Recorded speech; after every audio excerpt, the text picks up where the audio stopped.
sleep, it's hard to get the best out of your game if you're not getting the proper amount of rest.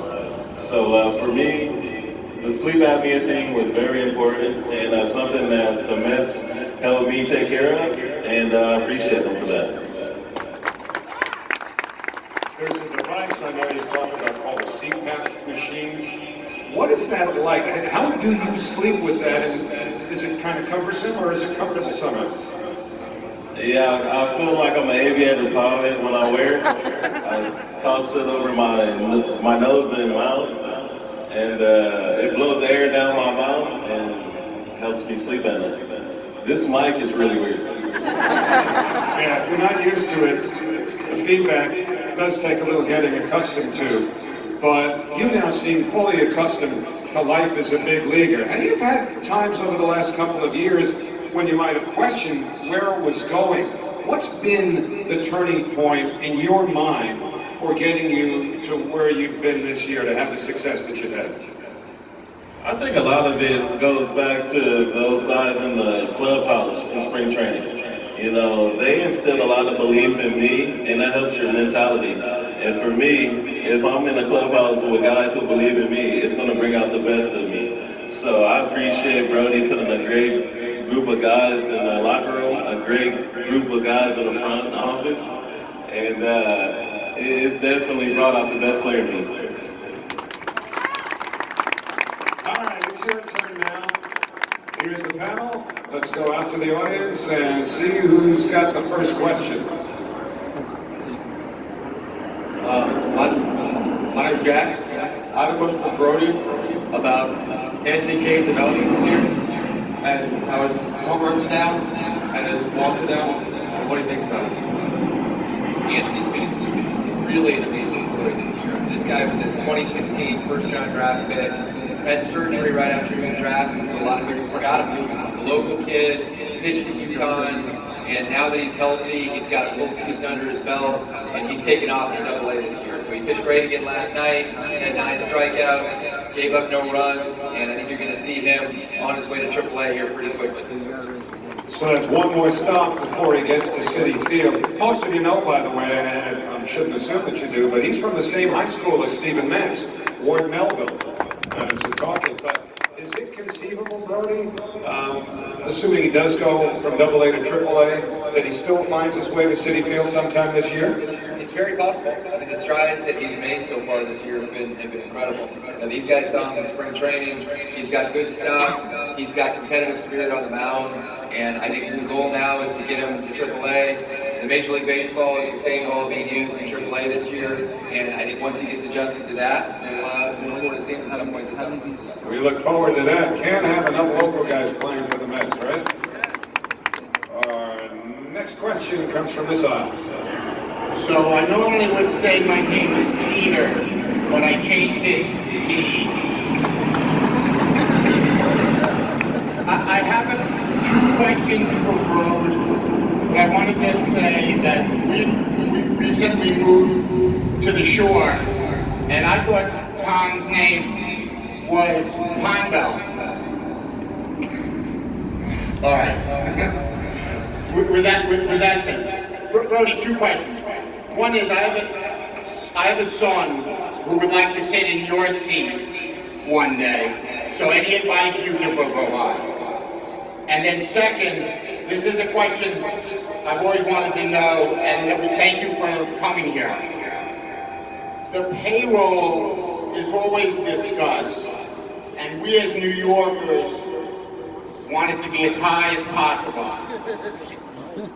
With the insurance money now coming back from Cespedes, we're hoping that you can spend as much as possible. Double-barreled question.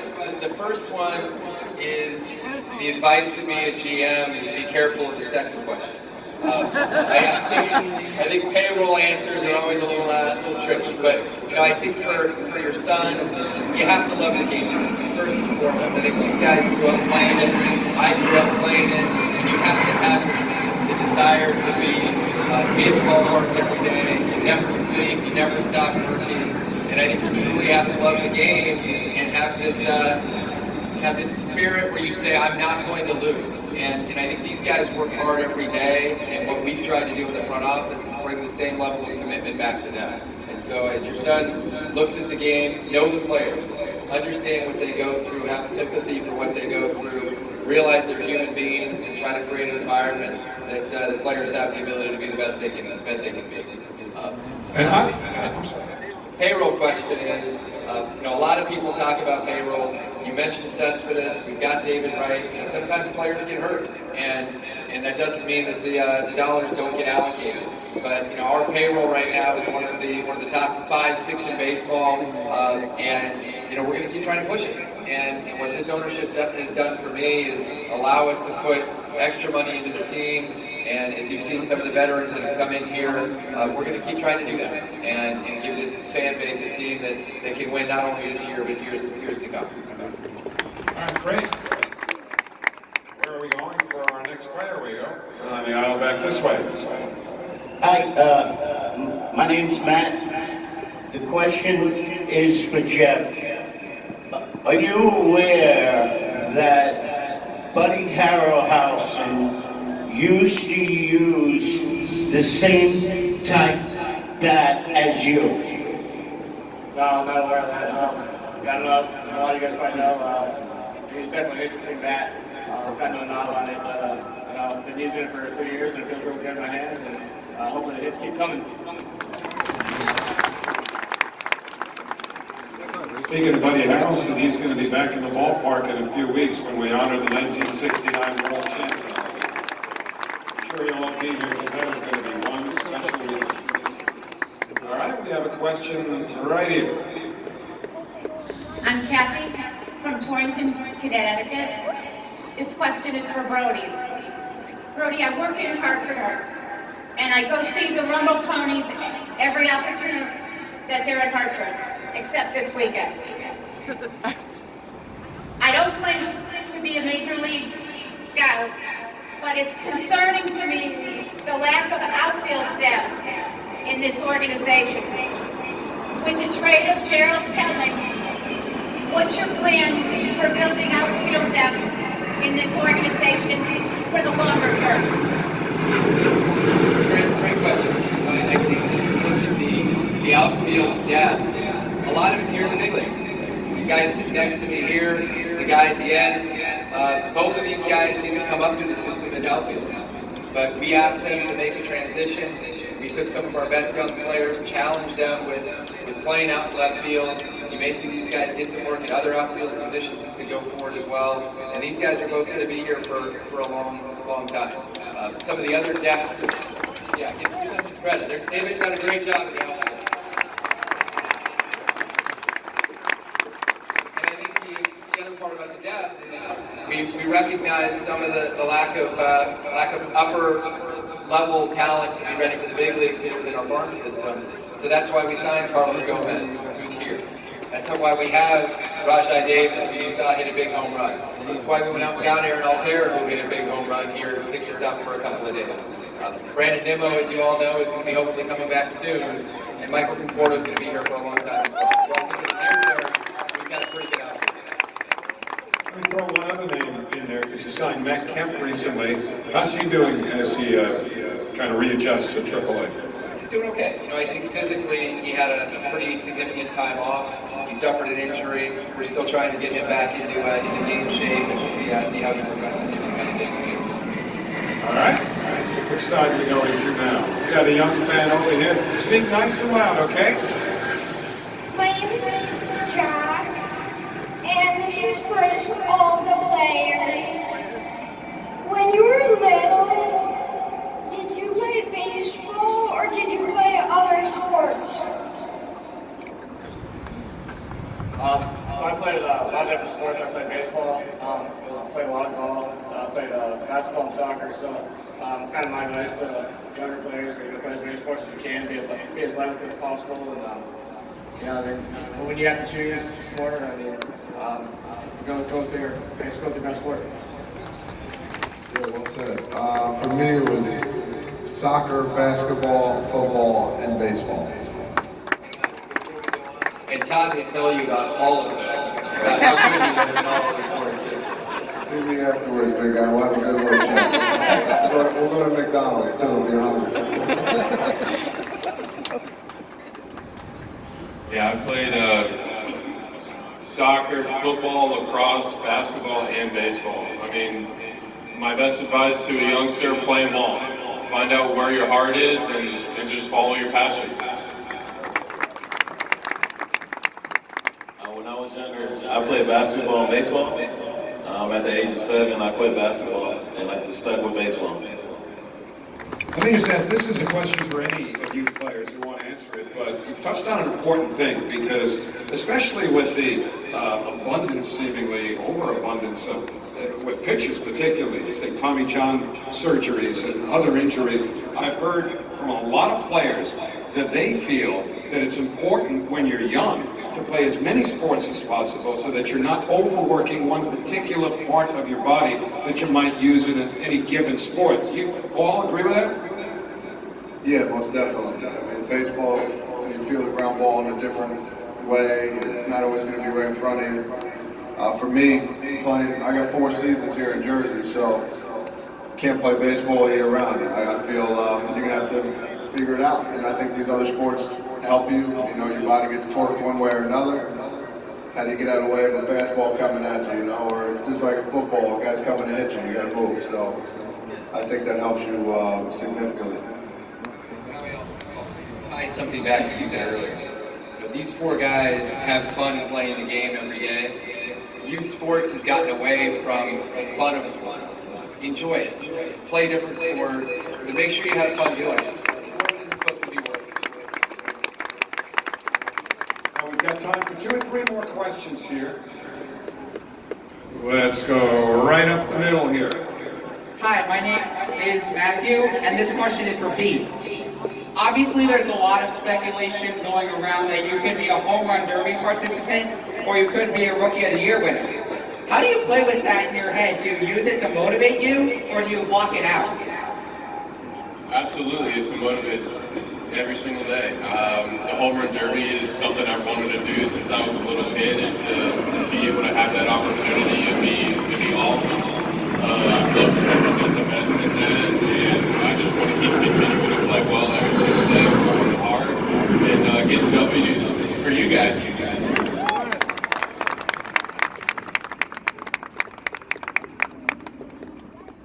All right.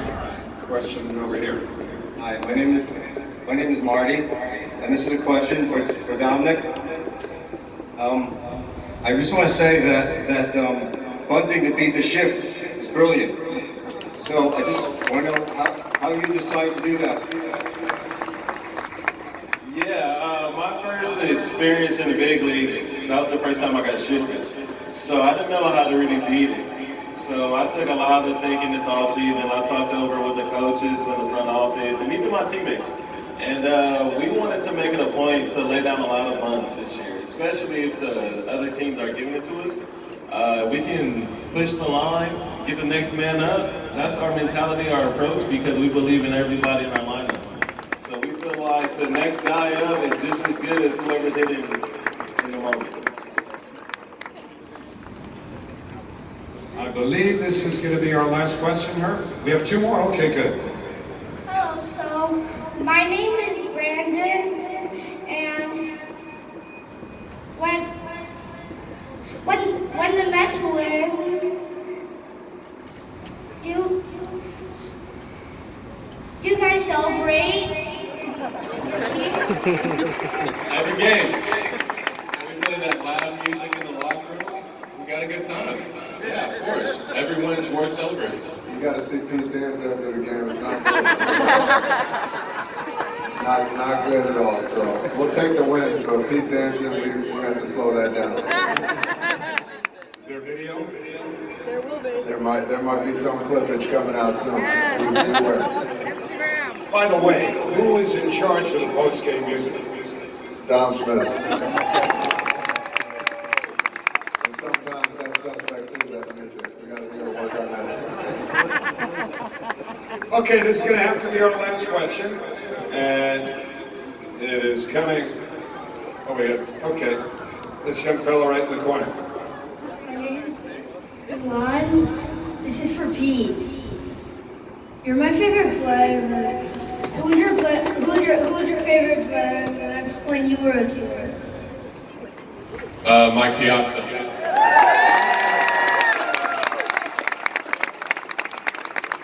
you gotten to meet Mike? Have you gotten to meet Mike? Yeah, I've gotten to meet Mike a couple times. The past couple spring trainings, he's given some really good talks about hitting, and it's awesome to see.